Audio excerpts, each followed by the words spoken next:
नमस्कार, सुस्वागतम. कसे आहात सगळे? मजेत ना? आणि आपला नेहमीचा आपुलकीचा प्रश्न, हसताय ना?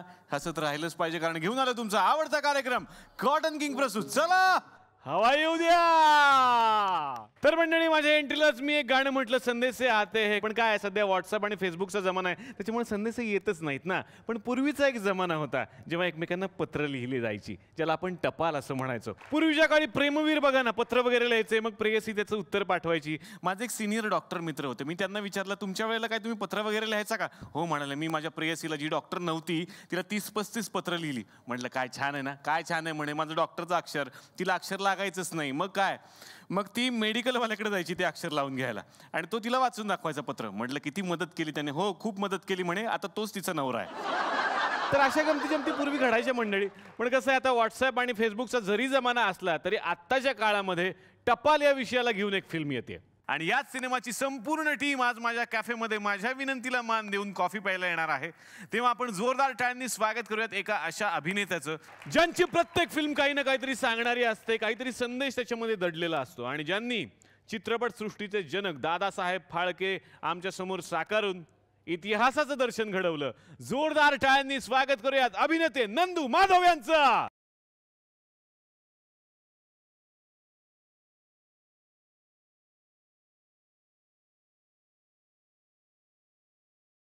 टपाल ही नवीन फिल्म तुमची सध्या सगळ्यांना बघायला मिळणार आहे. ती चित्रपटगृहामध्ये दाखल होण्यासाठी तयार आहे. या सिनेमामध्ये सर आपली भूमिका काय आहे? अर्थात टपाल म्हटल्यानंतर कदाचित नवीन पिढीला थोडंसं फार ओळखीचं ते कॅरेक्टर नसेल, कारण की व्हॉट्सअप, ट्विटर, फेसबुक जमान्यामध्ये.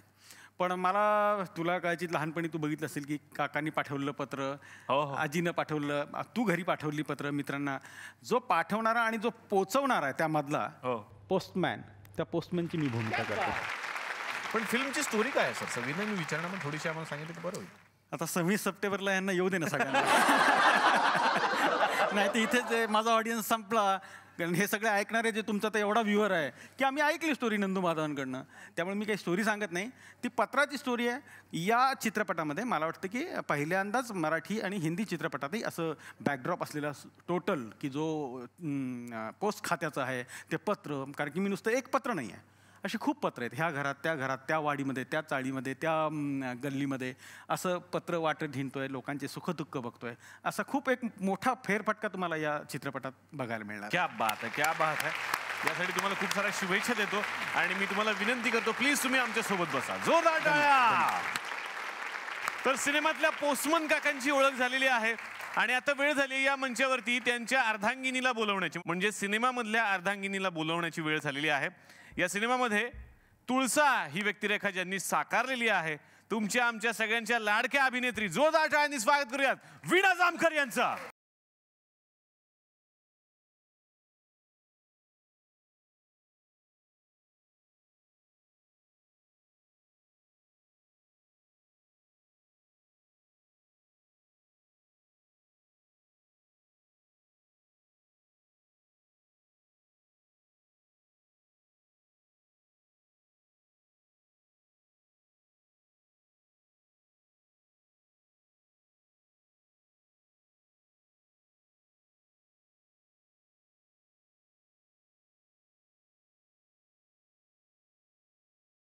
वीणा, तुमचं मनापासून स्वागत. खरं तर मला ना असं वाटलं होतं की वीणा जामकर येणार म्हटल्यानंतर थोड्याशा त्यांच्या मी गंभीर व्यक्तिरेखा फार पाहिलेल्या आहेत, त्यामुळे मी थोडंसं टेन्शन होतं मला की त्या खरंच गंभीर असतील का, त्यांच्याशी गप्पा कशा मारायच्या.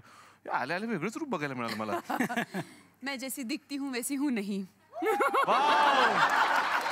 पण तुमच्या एंट्रीलाच हे गाणं लागलं परिणिता पिक्चर मधलं, का बरं?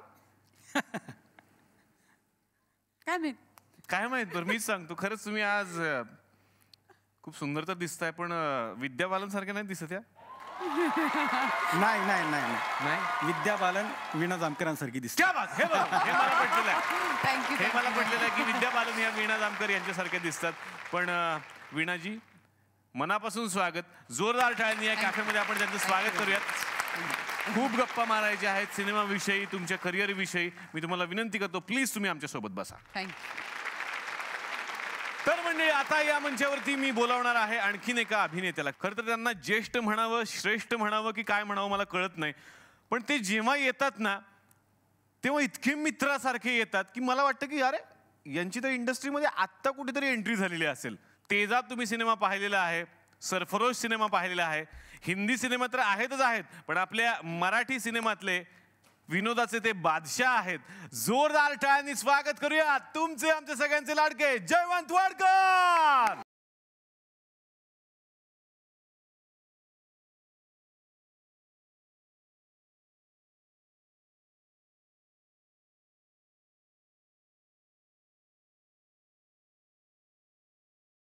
स्वागत वगैरे नंतर कर. तू किती वाळलायस हे बघितलंस, सुकलायस तू, कळलं ना? तुला खाण्याची प्रचंड गरज आहे, कळलं? ते ब्रेक मध्ये सर. नाही ना, ब्रेक ते होत राहील रे, कामं होत राहतात, कामाचं काय नाही. बघ हे तुझ्यासाठी आणलंय बुरून मस्का, हा खा. हे आधी येतं, मग मी येतो, मग माझा अभिनय येतो. गरीब असलेल्या रसिक प्रेक्षकांना कळलेलं नसेल की सरांची एंट्री झाली आणि सर असं मस्का पाव, ब्रून मस्का पाव वगैरे हे आमच्यासाठी घेऊन आले. टोस्ट, बटर, खारीक खूप सारं आहे. हे सगळं असं घेऊन का आलेले आहेत? खरं तर प्रोडक्शनवाल्यांसाठी फार बरं असतं, कारण ते कधीच नाश्ता मागवत नाहीत जेव्हा हे सिनेमामध्ये असतात. कारण सगळ्यांसाठी भरपेट नाश्ता, नुसता नाश्ता नाही, जेवण सुद्धा सर घेऊन येतात. तर ही आगळी वेगळी ओळख आज या कार्यक्रमाच्या माध्यमातून मला घराघरात पोहोचवायची आहे. जोरदार टाळ्या झाला पाहिजे जयवंत सरांसाठी. सर, इतकं प्रेम तुमचं हे तुम्ही आमच्यासाठी घेऊन येतात दरवेळेला प्रत्येक सेट वरती. मग का, म्हणजे सगळ्यात जास्त भूक तुम्हालाच लागते याची भीती तुम्हाला आहे का तुमचं हे दुकान आहे याचं? नाही, मी बऱ्याच वेळा असं म्हणतो की हे आणतो म्हणून मला काम मिळतं. नाश्त्याची सोय होते. नाही, खरंच तसंच आहे. कारण मला आठवतं, म्हणजे नसीरबाई किंवा ओमबरी, म्हणजे ज्यांच्यावर कामं केलं, आपल्या लोकांबरोबर करतोच मी. पण ही लोक सुद्धा ज्यावेळी त्यांच्यावर काम केलं त्यावेळी ते वाडकर आहे, वाड्या आहे, मग तिथेही वाड्या म्हणून फेमस आहे मी. तर वाड्या आहे तर ते कंपनीचा नाश्ता कधी करणार नाही. त्यांना माहिती आहे की बरोबर घेऊन येणार, आपल्याला मिळणार. दिग्गज कलाकारांची एंट्री झालेली आहे आणि आता आपण या मंचावरती बोलावूयात या सिनेमाचे दिग्दर्शक. जोरदार टाळ्यांनी स्वागत करूया दिग्दर्शक लक्ष्मण उत्तेकर यांचं.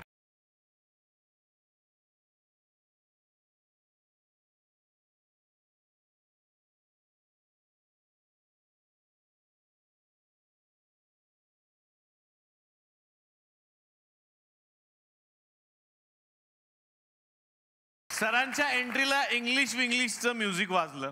यावरून बऱ्याच लोकांना वाटलं असेल की हे गाणं का वाजलं बाबा. लोकांसाठी जरा क्युरिओसिटी असेल तर मला अत्यंत अभिमान वाटतो सांगायला की इंग्लिश या सिनेमाचे DOP म्हणजेच कॅमेरामन आहेत लक्ष्मण उत्तेकर सर.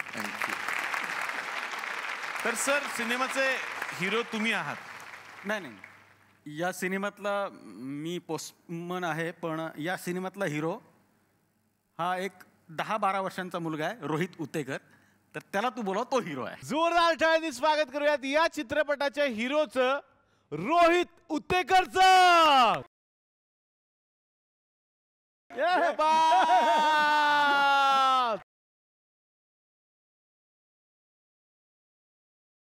हॅलो रोहित.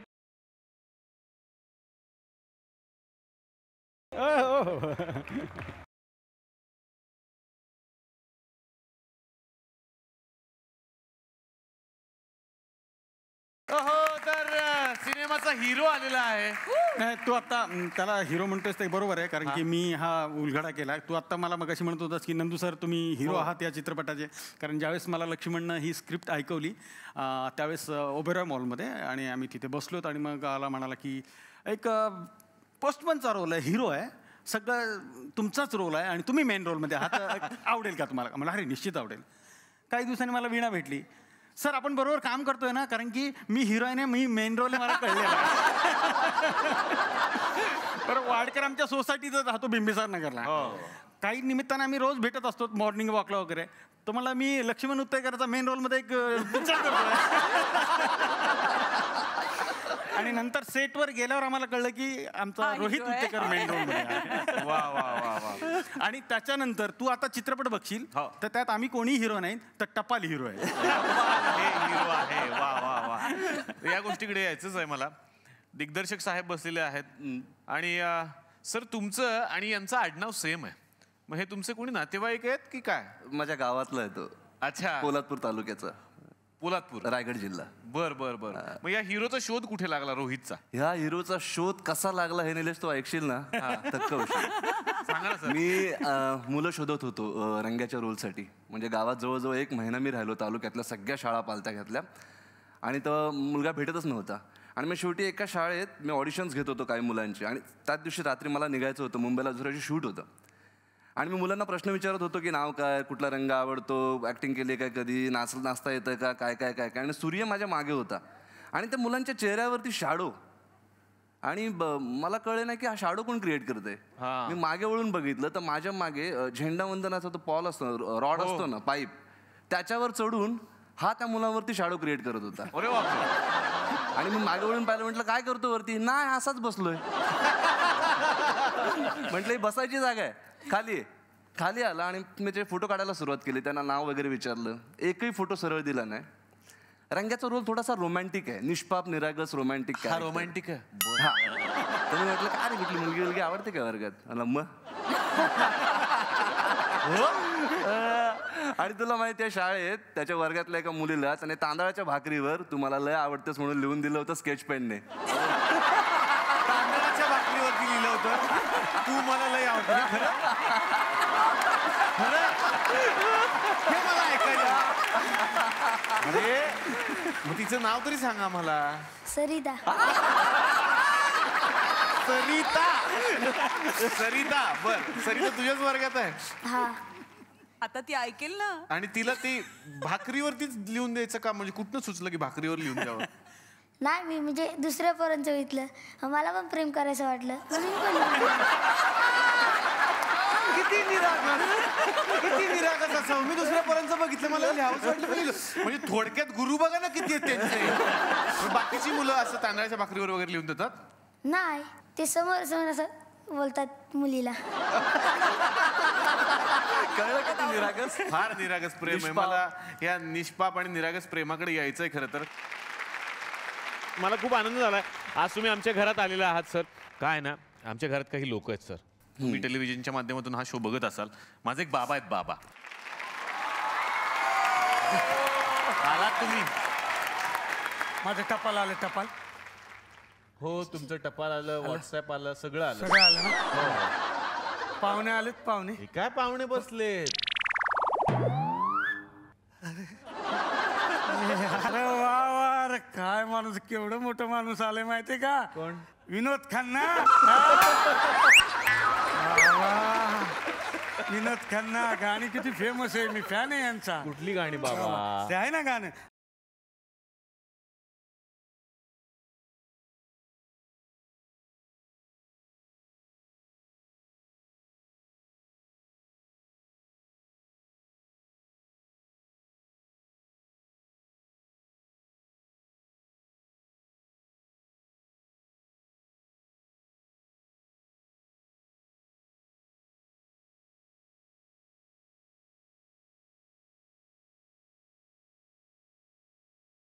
हे मुंबईचं आकाशवाणी केंद्र आहे. रात्रीची 9:40 झालेली आहे. आता मी बसतो पोथी वाचायला. असं म्हटलं अरे अरे विद्याबाला मी श्वसन बसत नाही डोळ्यावर.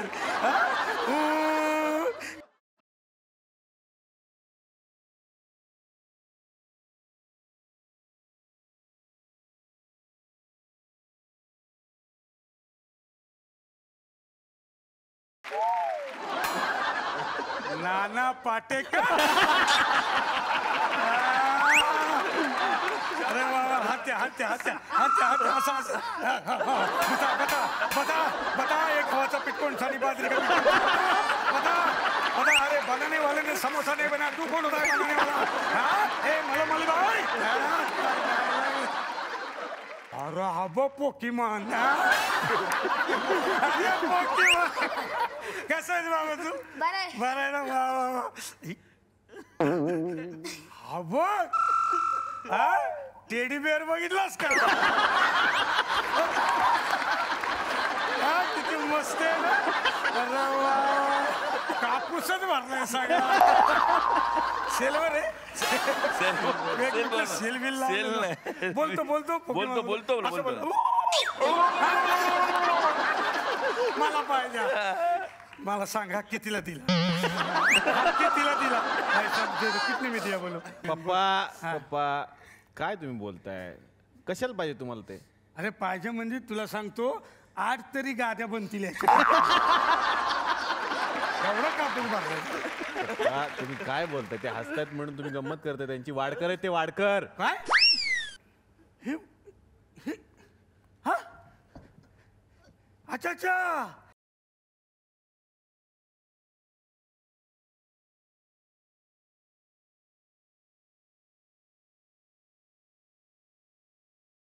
बरं चहा पाणी काय झालं. झालं पप्पा, झालं सगळ्यांचं, झाले ओळख परेड तुमची. जाताय तुम्ही आता? झालं एकदा आनंदी. आज लय मोठे मोठे पाहुणे आले. येतो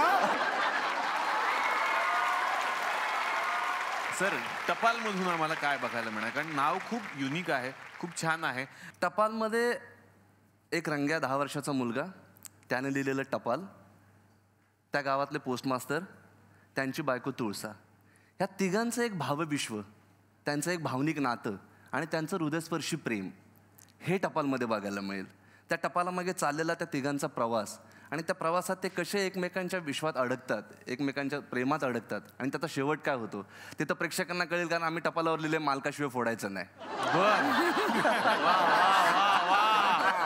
मला हे आवडलेलंच आहे की सिनेमात बघायचं आहे आम्हाला खरं तर काय आहे. आणि हा हिरो आहे, थोडंसं मला असं जाणीव होऊ लागली आहे की तिकडे शाळेत जसं काहीतरी केलेलं आहे तसं सिनेमातही कदाचित त्यानं केलं की काही मला माहिती नाही आहे. हीच क्युरिओसिटी राहू देत प्रेक्षकांपर्यंत. म्हणजे प्रेक्षक नक्कीच ते टपाल थिएटरमध्ये जाऊन फोडून वाचतील सगळेजण आणि पाहतील सुद्धा. सर, हिंदीमध्ये इतकं मोठं तुम्ही काम केलेलं आहे, मोठमोठ्या स्टार्स बरोबर तुम्ही काम करता. बॉस सारखा सिनेमा असेल, ब्लू फिल्म आहे, म्हणजे ब्लू सिनेमा हो. ब्लू नावाचा सिनेमा सरांनी कधी कधी माझी ओळख तशी करून देतात, ह्यांनी ब्लू फिल्म केली. एवढे मोठे मोठे सिनेमे, इंग्लिश विंग्लिश सिनेमा, एवढे सिनेमे केल्यानंतर सर मराठी सिनेमा बनवावा असं कधी वाटलं? हिंदी सिनेमे शूट करत असताना निलेश, खरं सांगायचं तर जे माझ्या गावी माझ्या लहानपणी मी पाहिलंय, तिकडचे लोक, तिकडची भाषा, तिकडची संस्कृती, कल्चर, त्या भाषेचा एक दुसरा हेल आहे. आपल्या गावाचं नाव सर? पोलादपूर. प्रॉपर. एक वेगळा हेल आहे, वेगळा गोडवा आहे त्या भाषेला.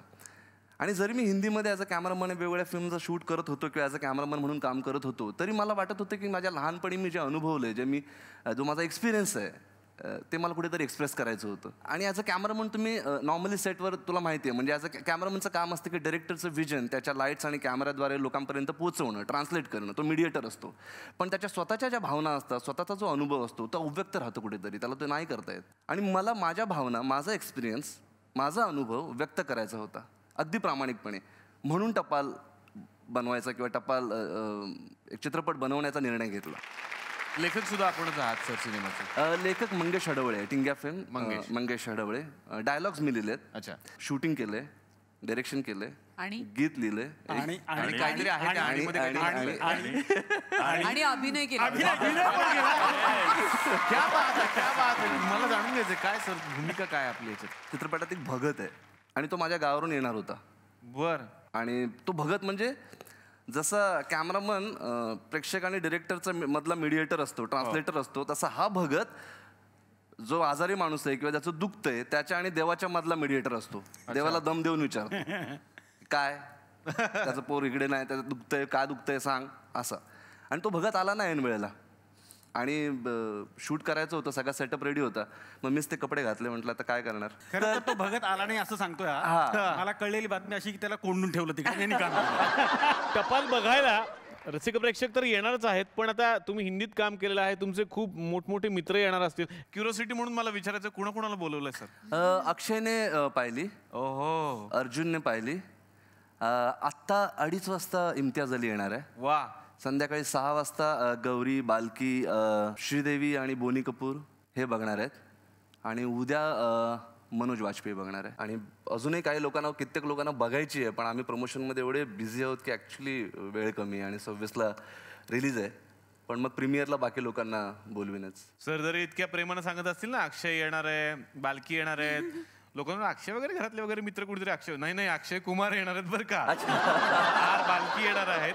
आणि कसं एवढी मोठी मोठी लोक सिनेमा बघायला येणार आहेत आणि त्यांच्यासाठी थोड्या वेळानं शो सुद्धा होणार आहे म्हणे आणि सरांना तिकडे जायचं आहे. तेव्हा एकदा जोरदार टाळ्यांनी आपण सरांना शुभेच्छा देऊया. Thank you sir. सेटअप थोडासा चेंज झालेला आहे, छान कुटुंब आम्हाला बघायला मिळतंय. वीणाजींना मला विचारायचं आहे की सिनेमातल्या या कुटुंबाबद्दल तुम्ही काय सांगाल? खरं तर नाही सांगणार. कारण मगाशी जसे लक्ष्मण आणि नंदू सर म्हणाले की आमच्या पत्रावर लिहिलेलं आहे मालकाशिवाय फोडू नये, तर टपालचे मालक सगळे प्रेक्षक आहेत आणि 26 सप्टेंबरलाच त्यांना कळेल. पण गूढ आहे, म्हणजे गोष्ट गोड आहे, सिनेमा गूढ आहे, पण आत्ता जे कुटुंब तुमच्या समोर आहे ते गूढ कुटुंब आहे. त्याच्यात काय आणखी हॅपनिंग आहे. गोड आणि गूढ कुटुंब असं Yes. थोडक्यात आपण म्हणूयात हे कुटुंब आहे. आतापर्यंत तुम्ही खूप वेगवेगळ्या भूमिका साकारलेल्या आहेत. याही सिनेमात एक वेगळी व्यक्तिरेखा तुम्ही साकारताय. लालबाग परळमधली तुमची व्यक्तिरेखा असेल किंवा तुकाराम मधली तुमची व्यक्तिरेखा असेल, वेगवेगळ्या वळूमध्ये सरांच्या सोबत तुम्ही काम केलेलं आहे. पण कुठली अशी एखादी भूमिका आहे जी तुम्हाला करायची इच्छा आहे पण ती अजूनपर्यंत करायला मिळालेली नाहीये? असं पर्टिक्युलर कुठलं असं नाव नाही सांगता येणार किंवा ही भूमिका मला करायची. मला कुठली तरी एक चरित्र भूमिका करायची. मला खूपच इच्छा आहे. आता सध्या ट्रेंड आहे म्हणून नाही, पण असं वाटतं की कोणाशी माझा चेहरा साधर्म्य सांगणारा असेल तर अशी कुठली तरी एक ऐतिहासिक स्त्री, मला माहीत नाही, कदाचित मीच त्याचा शोध घेईन आणि काहीतरी त्याच्यावर काम करीन, पण मला तशी एक भूमिका करायची. वा वा वा. वाडकर सर, या सिनेमामध्ये आपली काय भूमिका आहे? मी म्हणजे ज्या मुलीला हा पत्र लिहितो तिचा बाप आहे मी यात. बर. त्यामुळे ग्रे शेड आहे थोडीशी. झालं, थोडीशी गोष्ट फुटलेली आहे. त्याची ग्रे शेड जरी असली ना तरी ती इतकी गोड आहे, इतकी सुंदर आहे. शेवटी एक मुली आहेत माझ्या 2, तर त्यांच्यासाठीचं प्रेम आहे त्याचं बापाचं. वा वा वा. रोहित, पहिला सिनेमा करतोयस तू, तेव्हा सिनेमात काम करणं सोपं गेलं का काही अवघड गेलं? नाही, पहिलं आम्ही आलो ना पुण्यामध्ये तिकडे जुन्नरमध्ये मुतालने गाव त्या गावात शूटिंग काढली.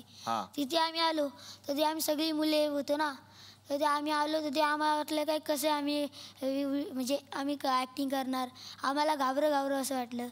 मग नंतर म्हणजे आम्हाला ॲक्टिंग करण्यासाठी शिकवायला एक आशिष पातोडे होते, त्याने आमचं सगळे घाबरं होते ते सगळे भागून टाकलं.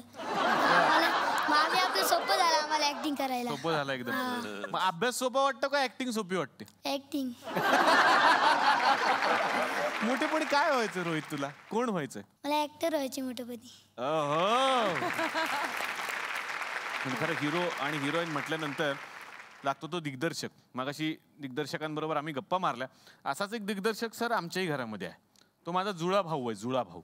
आणि त्याची खूप इच्छा असते की आपण सिनेमा बनवावा आणि माझ्याकडे जे कॅफेमध्ये सेलिब्रिटी येतात त्यांना घेऊन तो सिनेमा करण्याचा प्रयत्न करतो. तुमचंही त्या आता बघणार तो कोण उपयोगाचं आहे, कास्टिंग करणार. ओळखलत काय थल मला,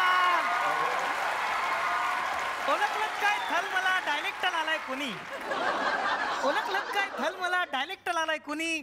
आज मी सिनेमा करतोय फाइंडिंग नागमणी. फाइंडिंग नागमणी. वा वा, चांगला पिक्चर आहे. युनिक नाव काढलं तुम्ही काहीतरी. अरे आता ऍक्टरच आलाय माझ्याकडे सॉलिड. हा थल, आय लव्ह यू थल, प्लीज माझ्या सिनेमात एक रोल कला थल, हिरोचं काम आहे, प्लीज कला थल, प्लीज इकडे या. चल आता मी तुम्हाला सांगतो थल, टेन्शन घेऊ नका, लाईव्ह बना दूंगा मैं. तो तुम्ही नाग असता, हिरोईन येते, हिरोईनच्या प्रेमात तुम्ही पलता आणि हिरोईनच्या बापाकडे हिरोईनचा हात मागता. ओके थल? एक मिनिट, कॉस्ट्युम करते हम लोग. काय करते? कॉस्ट्युम. कॉस्ट्युम आणेल. हो हो.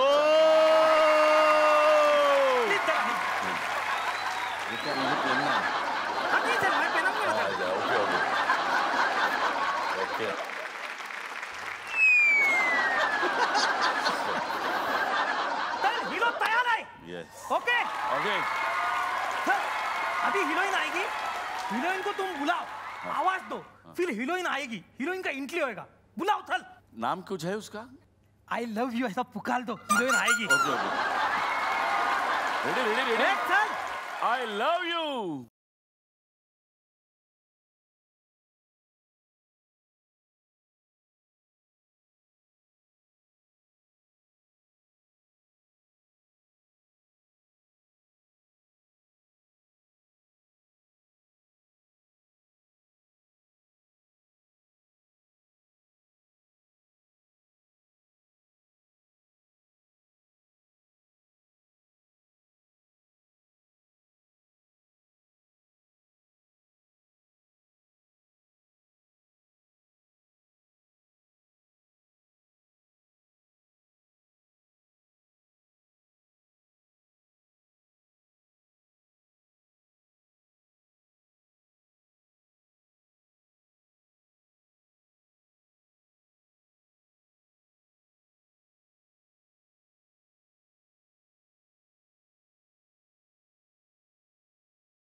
वा वा वा वाह super super super. Okay best entry baby best entry sir खाली क्या हो गया मालूम क्या क्या? वो जो आप डांस किया ना सेम नाक लग रहा है सर खाली ना वो ऐसे बेबी जरा दिखा करके हाँ सर ये एक हुआ नहीं इतना खाली मेरे को मोमेंट दे दो सर ओके ओके ले ली सर ले ले ले ले ले ले ली एक मिनट सर जरा फोकस का लोचा है ओके ओके सर ले ली नहीं इधर का लेना है ना. ओके ओके ओके सर एक मिनट सर क्लोज लेता है एक्शन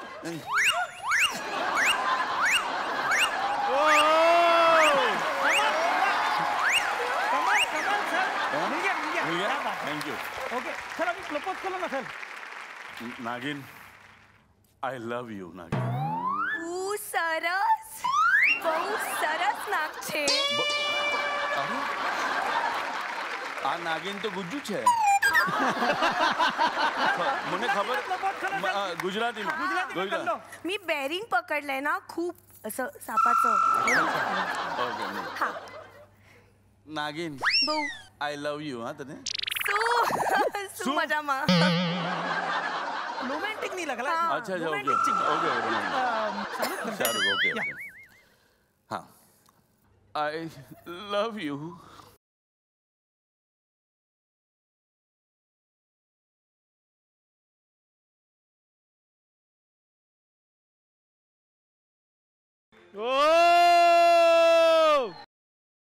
मार खायची लाईन आहे. बेबी पसंद है तो हाँ बोल दो बेबी. हा हा आय लव्ह यू टू. पण आपला नक्की फिसकटणार कारण माझे बाबा ना माझे वडील त्याला नाही म्हणणार. हो कोण आहे वडील. विलन विलन का एंट्री विलन का एंट्री.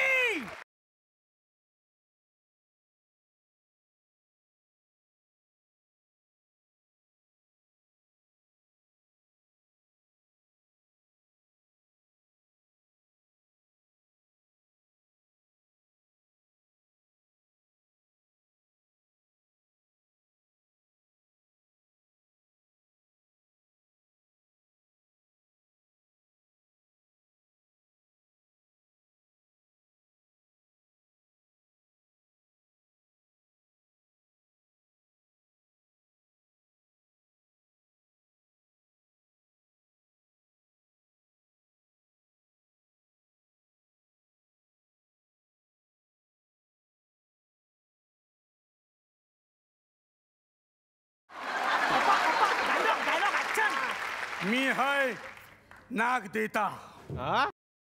नाक देता हा नाग देता आणि कर्म नेता म्हणतात ना तया. चल काय व्हेरी गुड पप्पा आय लव्ह यू. हा आता पिक्चरचा डायलॉग. हा माझ्या पोरी वांगडा लगीन करतलस मेल्या. माझ्या पोरी वांगडा लगीन करतलस. तिकडे तिकडे ना इकडे. अरे विलन तिकडे विलन हा खया.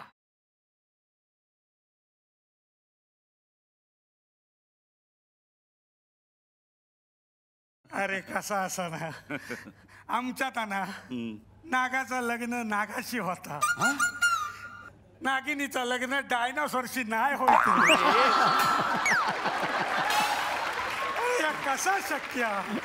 उद्या लगीन केलंस आणि घरात नेऊन एका गिळलंस तर कसा होता. तसा काय होताला नाही. नाही नाही नाही नाही नाही पण माझी एक अट असा. ती माका आवडली ना पण तसा असा का आवडला म्हणून का आम्ही दिला. माझी एक अट असा. काय माझ्या पोटात एक मणी मणी हा तो मी गिळलेला गिळलेला. आता तो परत बाहेर काढूचो हा तो तर त्यासाठी तुका मंत्र म्हणून लाग. मंत्र म्हणतो. तू मंत्र म्हणतलस आणि ह्यो मणी बाहेर येतो लो. अच्छा आणि नंतर माझ्या चढवाचा लगीन मी तुझ्याशी करतले. सोपा सोपा ना सोपा. आता मजा येतली बो. तुका मंत्र म्हणूचो लागत. हे टका मंत्र आणि न थांबता पटापटा बोलायचो तरच हो मणी बाहेर येतो. 5 वेळा म्हणायचो 5 वेळा. काळे राळे गोरे राळे राळ्यात राळे मिसळले. पाच झाला कि मग न बघता बोला 5 वेळा. सर यांच्या डोळ्यात डोळे घालून बोला. Ready sir. रेडी.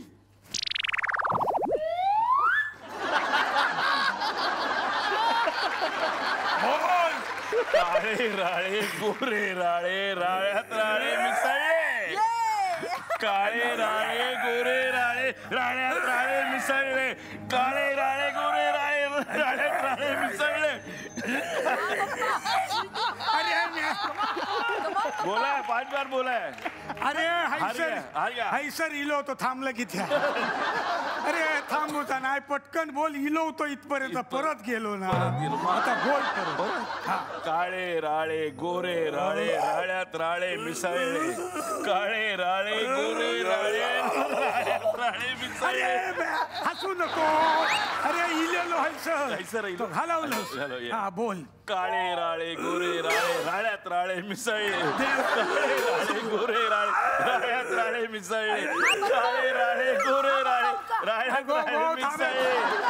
काळे राळे गोरे राळे राळ्यात राळे मिसळले. काळे राळे गोरे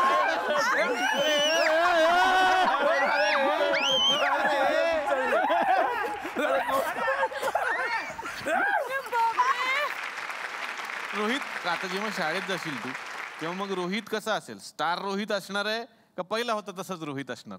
पहिला होता तसंच. वा वा वा. रोहित, तुला खूप साऱ्या शुभेच्छा देतो. ही तुझी पहिली फिल्म आहे. खूप साऱ्या फिल्म तुला मिळत आणि तुझं जे स्वप्न आहे मोठा ऍक्टर व्हायचं सरांप्रमाणे, ते तुझं स्वप्न पूर्ण हो. या खूप साऱ्या शुभेच्छा. थँक्यू.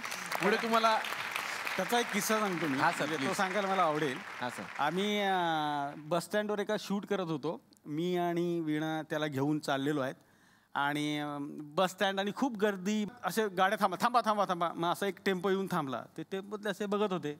ए पोरा ए, तर म्हणलं काय हिरो का नाही हिरो?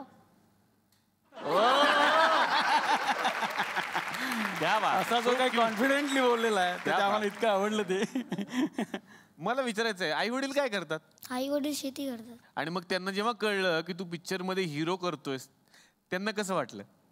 त्यांना आनंद वाटला. त्यांना असंच वाटावं पुढं पण पिक्चर मध्ये काम करावं. आई आता सगळ्यांना सांगणार आमचा लेख हिरो झालाय, आहे की नाही? तर तुझ्या आई बाबांना तू प्रत्येक ठिकाणी घेऊन जात जा. जिथे जिथे म्हणून जाशील, जेवढा मोठा होशील, नक्की आपल्या आईबाबांना घेऊन जा आणि त्यांना कधीही विसरू नकोस. हे मी एक दादा म्हणून तुला सांगतो. जोरदार टाळ्या झाल्या पाहिजे. वाडकर सर, मराठीत तुम्ही दिग्गज लोकांबरोबर काम केलेलं आहे, हिंदीत सुद्धा काम केलेलं आहे. तेजाब हा तुमचा सिनेमा मी खूप लहान होतो तेव्हा बघितला. अनिल कपूर यांच्याबरोबर तुम्ही काम केलं. तर हिंदीतल्या या नटांसोबत काम करताना काय काय अनुभव आला? नाही, मला असं वाटतं तेजाब सुद्धा असं आपण एकांकिका करतो ना, ज्यावेळी तो उत्साह असतो ना, तसा उत्साह प्रत्येकाचा होता. त्यामुळे ते तेजाब ग्रेट आहे. सरफरोश मधला एक सीन आहे सर, तुम्हालाही आठवतं, प्रेक्षकांनाही लगेच आठवेल की तुम्ही पळत असता आणि मग त्याच्यानंतर तुम्ही फरफटत वगैरे गेलेला आहे त्या सीन मध्ये. आमिर पळतोय, तर त्या सीन मध्ये लागलं वगैरे तुम्हाला? माझ्या सुदैवानं नाही लागलं. तो सीन ऍक्च्युली फाउंटन सर्कल मध्ये होणार होता. वा. त्यावेळी सगळं म्हणजे इक्विपमेंट नाही, पण सगळी लोक हजर होती. ऑल कॅमेरामन्स, म्हणजे 4-5 कॅमेरामन, नंतर तो स्टेडी बँकवाला, सगळेच फायटर्स सगळे. आणि आमिर आला, म्हणजे तो आमिरच आहे.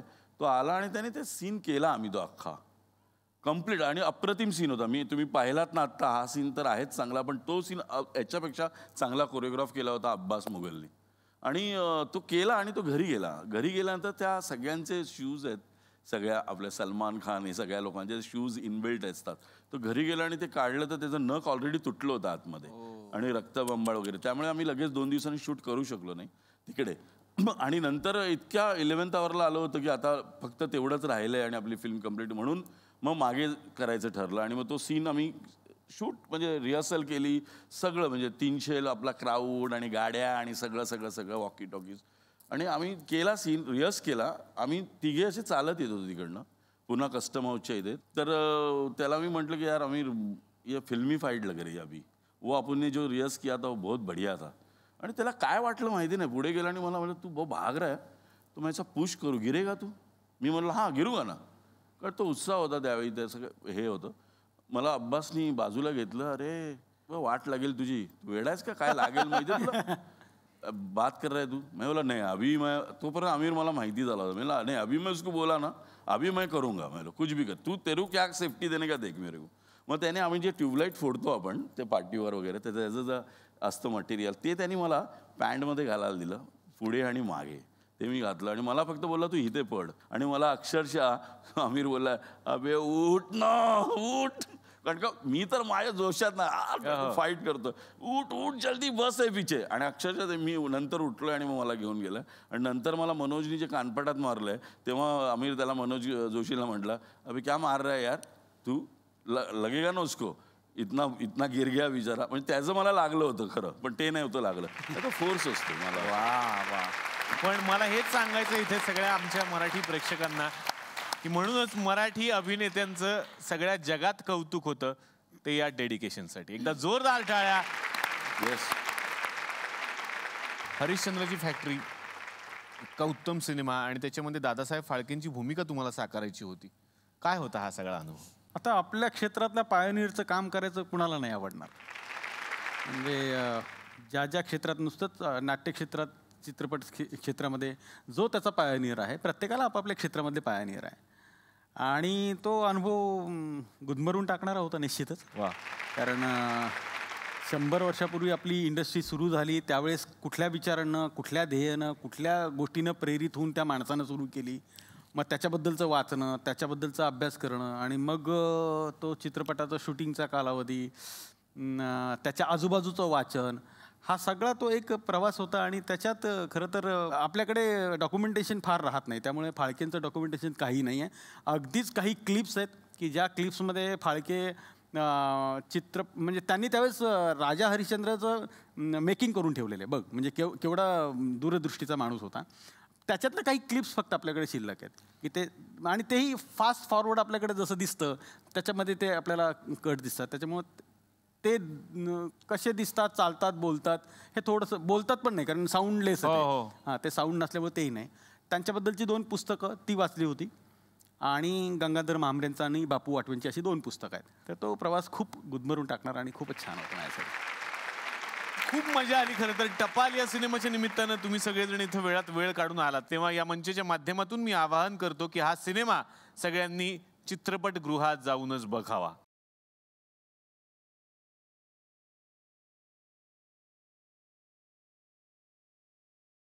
तर मंडळी, अशीच धमाल करण्यासाठी, अशीच गंमत करण्यासाठी आपण भेटणार आहोत पुढच्या आठवड्यात. बघायला सुद्धा का, चला हवा येऊ द्या.